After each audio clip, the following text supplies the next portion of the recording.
You stay in a world of things will get better because someone said they would, and I need to find peace. No, you need to go to fucking war with yourself, man. A warrior is not a person that carries a gun.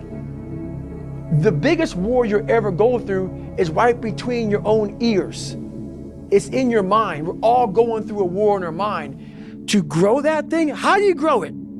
Do it, and do it, and do it, and do it. That's the hack. The hack is gonna fucking suck. And that's what I realized. And I looked at my shit was, this is the perfect training ground to being a man. You know, a lot of people, like I was talking about taking the path of least resistance. I believe in life, you must earn the right to be called a man.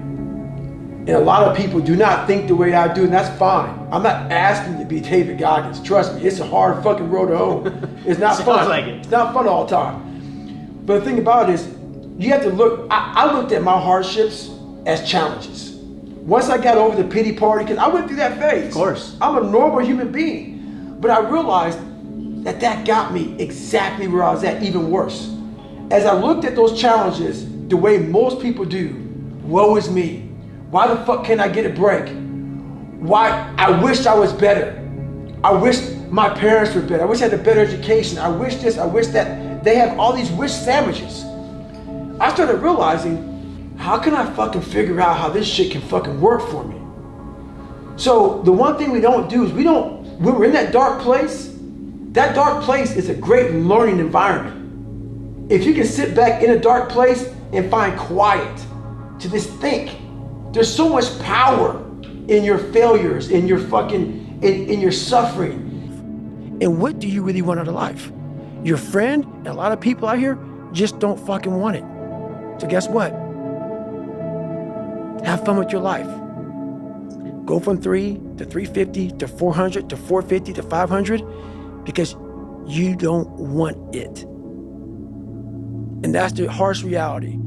I can't give you shit.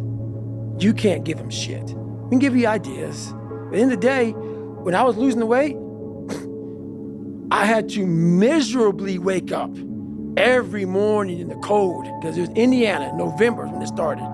I was miserable. This is your new life. Take it or leave it. I had this voice in the back of my head that I kept on running from. I was afraid of the water. I was afraid of dealing with things that made me feel unaccepted. I didn't accept myself. So I kept on going towards things that I felt good.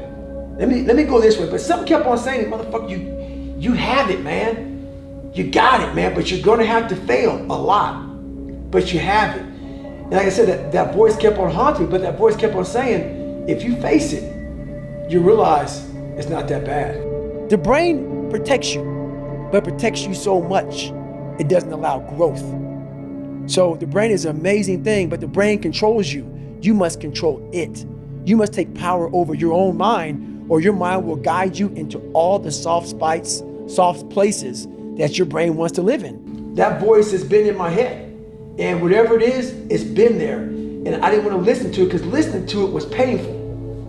Listening to it, so? Because it drove me to my fears. It drove me to my insecurities. It drove me to my lies. It drove me to the spot that made me feel self-doubt. And I didn't want to go there. It drove me, like, hey, over here in this pile of shit, where everything is at, you're gonna find the true meaning of your life. The unrelenting voice that we all have. What happens to that voice? I'm gonna answer your question. We all have a voice in our head. Some of us are very spiritual, some of us are not, but we all have this voice saying, you're doing fucked up shit. This is wrong, don't do that.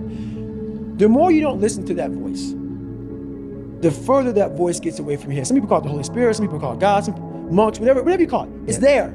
We all have it. It's the right or wrong voice. But the more we don't listen to it, the more that voice goes away. And the only voice you hear is yourself. When the only voice you hear is yourself, you're wrong. There's a voice that guides you through life. When sometimes it's guiding you in a direction that you don't want to go, that's usually the right place to go. It's that uncomfortable place. So that voice is always talking to me, but we don't listen to it. I listen to it. But don't be mad. When you're laying there in your fucking bed and you're in the fucking hospital and you're 70, 80, 90 years old, and you're thinking, man, I feel like I didn't fucking do something. Because you did. You didn't do it. You didn't do shit. You may have lived a great life, man, but you're always gonna feel empty inside. I don't feel empty. So call me what you want. There's not one empty bone in my fucking body. The amount of work I put into being who I am, I don't have enough time in the fucking day. Like, I don't talk about it. I don't brag about it. No one even knows about it. Like 99.9% of the shit I did to get to where I'm at today was alone. Alone. Out there running in cold, in heat, suffering, in pools, trying to swim, at home in a fucking room by myself, trying to teach myself how to read and write, how to study.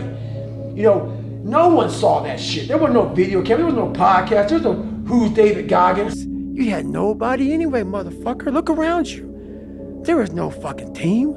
It was you. There was no weight loss program or mom and dad waking you up saying you can do it, you can be better, trying to build belief. You built belief when you had nothing. Rock bottom. A lot of us are going through fucking hell. Maybe not as bad as me, maybe worse than me. Sure. But they don't know how to express it because we're supposed to live in a fucking world where we have to talk a certain way. We have to walk a certain way. We have to act a certain way. A kinder, gentler world. Nothing gets handled in that fucking world. You stay fucked up in that world. You stay in a world of things will get better because someone said they would, and I need to find peace. No, you need to go to fucking war with yourself, man. Because your mind chooses the path of least resistance. Your mind has the ultimate tactical advantage over you. It knows what scars you. It knows your fears. It knows your insecurities, and it protects you. Which is why I talked about the 40% rule in my book. The 40% rule is all about the brain has the tactical advantage over you. It knows, and it keeps you away from all that. At the end of that fucking war, you'll sit back all damaged and bruised and scarred up and fucked up, and maybe your psoas muscles so tight that you may lose 2 inches on your fucking body. Who knows? But at the end of that fucking war, you're gonna sit back on a couch, maybe have a fucking glass of water. If you drink a beer, you drink a beer. The war may be 30 fucking years, but when it ends, you will know what the fuck it's all about then. And then you'll find your fucking peace. You'll find your fucking peace then. But until then, you'll always be searching to find that nice, kind book that guides you beyond all your personal suffering and shit. That miracles your fucking ass to peace. It doesn't happen, man. Maybe it does for some people, but you're just scratching the surface of real life. Every day I tell myself, I used to believe I was the weakest man that God ever created. So now I believe that I'm the hardest human being that God ever made. I don't care if it's true or not. It's the most important conversation to me. It's the thing that drives me every day. It's the one thing that keeps me going every day is that you must constantly be that man that you want to be.